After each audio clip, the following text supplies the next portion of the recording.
1절부터 11절까지 말씀입니다.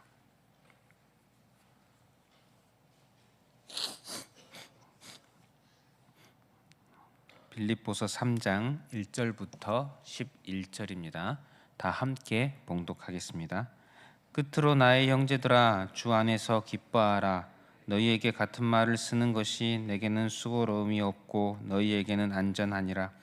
개들을 삼가고 행악하는 자들을 삼가고 몸을 상해하는 일을 삼가라. 하나님의 성령으로 봉사하며 그리스도 예수로 자랑하고 육체를 신뢰하지 아니하는 우리가 곧 할례파라. 그러나 나도 육체를 신뢰할 만하며 만일 누구든지 다른 이가 육체를 신뢰할 것이 있는 줄로 생각하면 나는 더욱 그러하리라. 나는 8일 만에 할례를 받고 이스라엘 족속이요 베냐민 지파요 히브리인 중에 히브리인이요 율법으로는 바리새인이요 열심으로는 교회를 박해하고 율법의 의로는 흠이 없는 자라. 그러나 무엇이든지 내게 유익하던 것을 내가 그리스도를 위하여 다 해로 여길 뿐더러 또한 모든 것을 해로 여김은 내 주 그리스도 예수를 아는 지식이 가장 고상하기 때문이라. 내가 그를 위하여 모든 것을 잃어버리고 배설물로 여김은 그리스도를 얻고 그 안에서 발견되려 함이니 내가 가진 의는 율법에서 난 것이 아니요 오직 그리스도를 믿음으로 말미암은 것이니 곧 믿음으로 하나님께로부터 난 의라. 내가 그리스도와 그 부활의 권능과 그 고난에 참여함을 알고자 하여 그의 죽으심을 본받아 어떻게 해서든지 죽은 자 가운데서 부활에 이르려 하노니. 아멘. 오늘 말씀에 사도 바울은 형제들아, 주 안에서 기뻐하라 이렇게 말합니다. 우리의 삶이 예수 그리스도 안에 거하는 삶, 그리고 그분으로 인하여 기뻐하는 삶이 되시기를 축복합니다. 또한 이어서 말하기를 2절에 개들을 삼가고 이렇게 말합니다. 개들을 삼가고. 옛날에 우리 개조심이라는 표현 담벼락에 붙어있는 그런 글 기억나실 것입니다.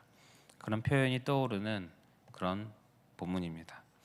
개들을 삼가라, 개들을 조심해라, 개들을 경계해라, 이런 의미입니다.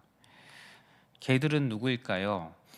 2절을 전체를 읽어보면 개들을 삼가고 행악하는 자들을 삼가고 몸을 상해하는 일을 삼가라. 같은 존재를 말하고 있습니다. 개들, 행악하는 자들, 몸을 상해하는 일을 하는 자들입니다. 그들은 할례파를 말합니다. 할례를 구원의 어떤 조건으로 가르치는 그런 유대주의자들입니다.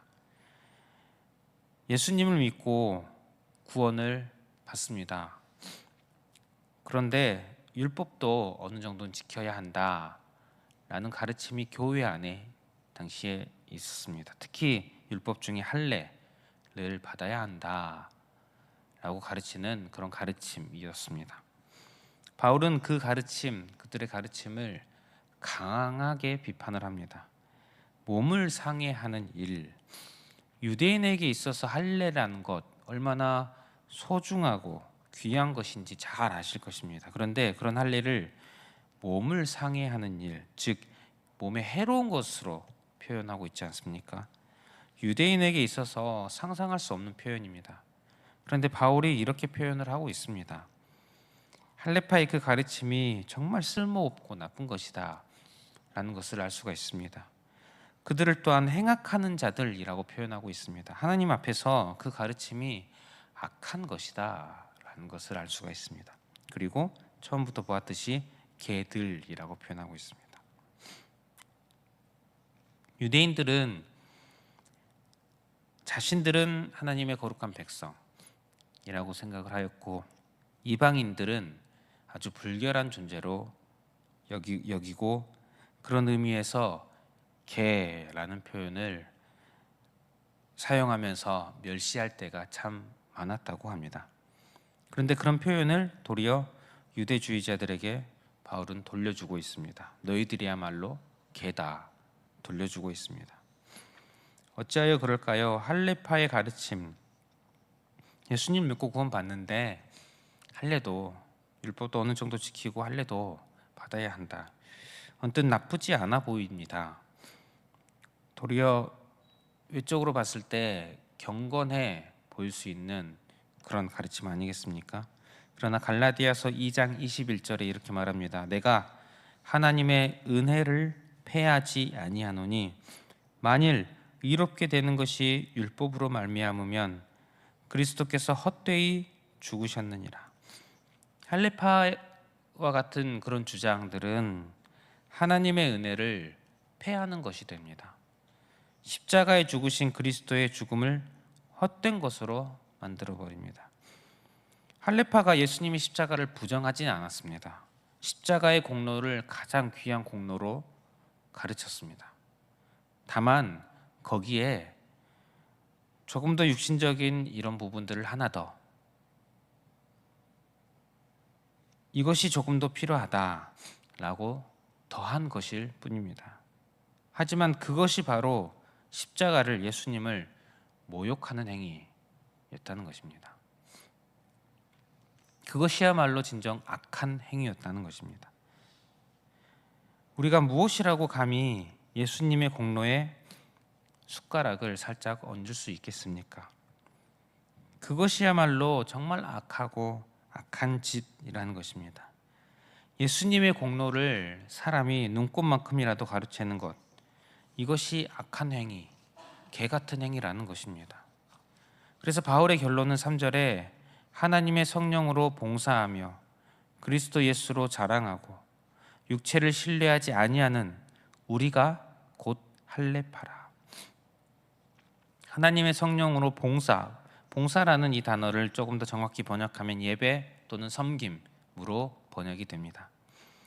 진정한 할례당은 성령님으로 말미암아 하나님께 예배를 드리고 하나님을 섬기는 자, 내가 아니라 성령님으로 말미암아.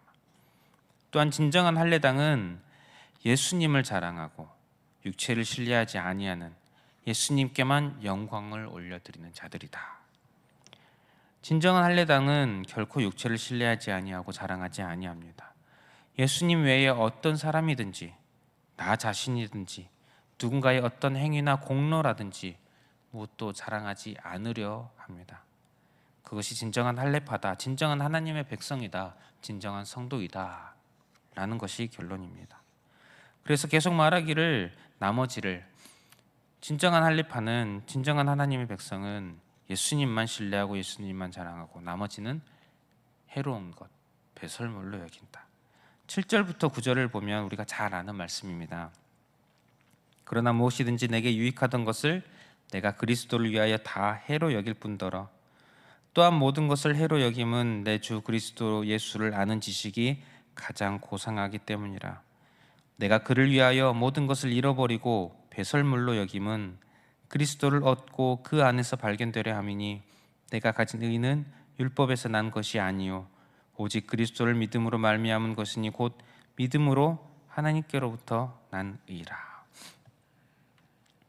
이 앞에 4절부터 6절에는 바울이야말로 육체적으로 히브리인 중에 히브리인, 바리새인 중에 바리새인이라는 이야기를 합니다. 그러나 그 모든 것들을 지금 해로 여긴다, 배설물로 여긴다. 그리스도를 위하여.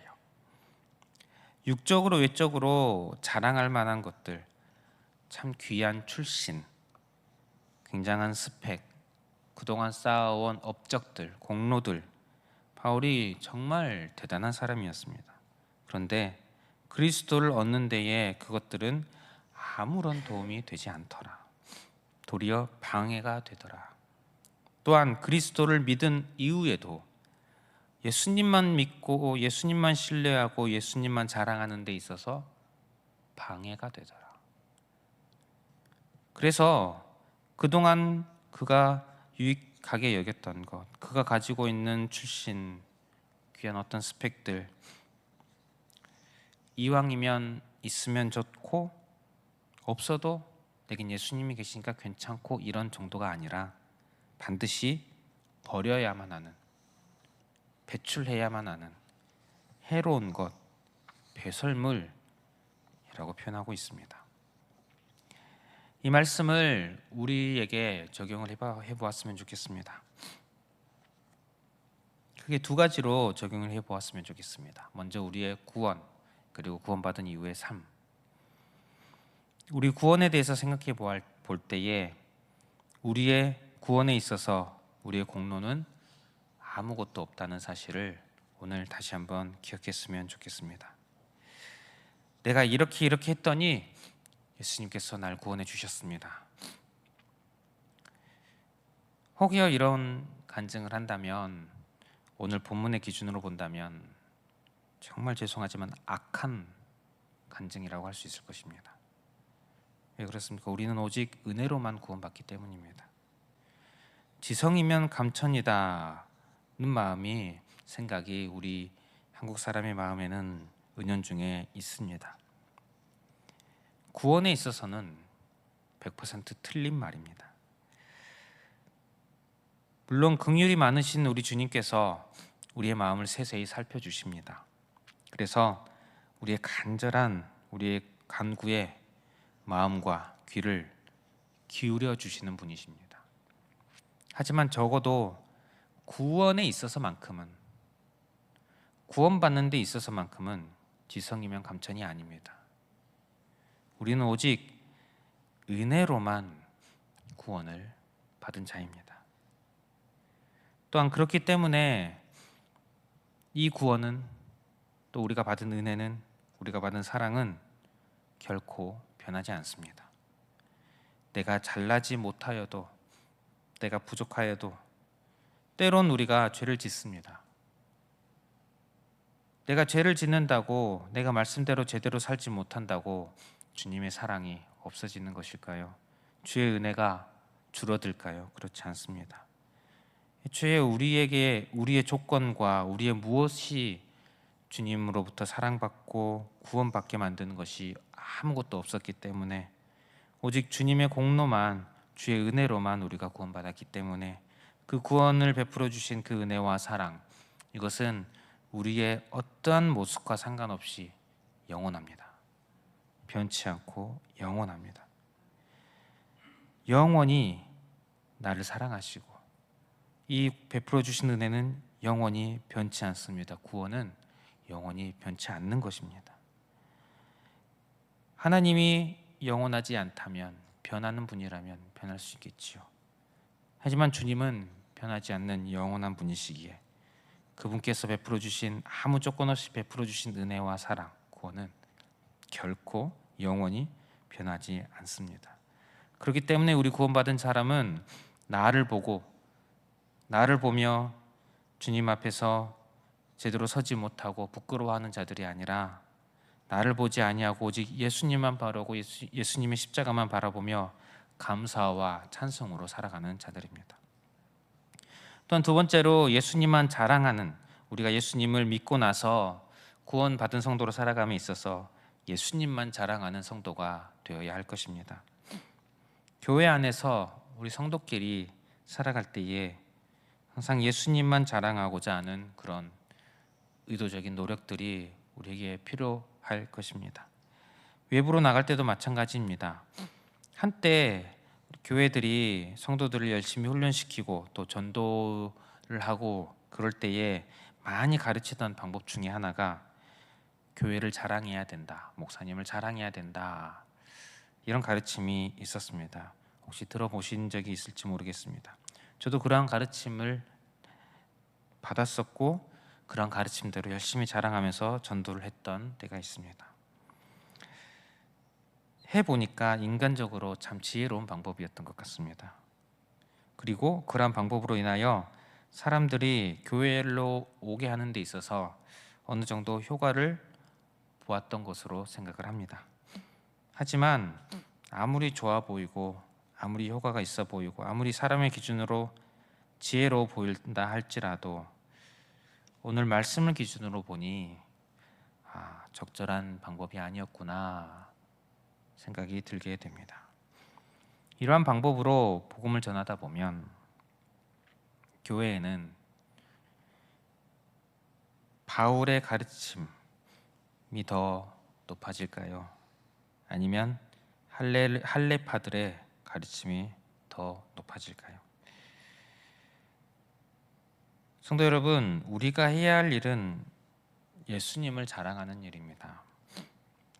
그 이상도 그 이하도 하지 않으려고 노력하는 우리 성도가 되었으면 좋겠습니다. 예수님 자랑 이외에는 다른 것을 신뢰하려고 하는 이 마음, 예수님 외에도 다른 것을, 다른 어떤 사람이나 나 자신의 무언가를 자랑하고자 하는 마음, 경계하였으면 좋겠습니다.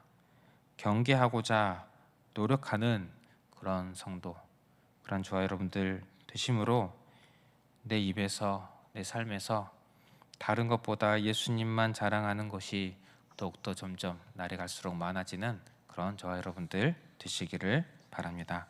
우리 기도하겠습니다. 말씀 기억하면서 예수님만 신뢰하고 자랑하는 성도 되게 하여 주시옵소서. 이렇게 기도했으면 좋겠습니다. 그리고 주어진 기도 제목들로 기도하시고 개인의 기도 제목으로 기도하겠습니다.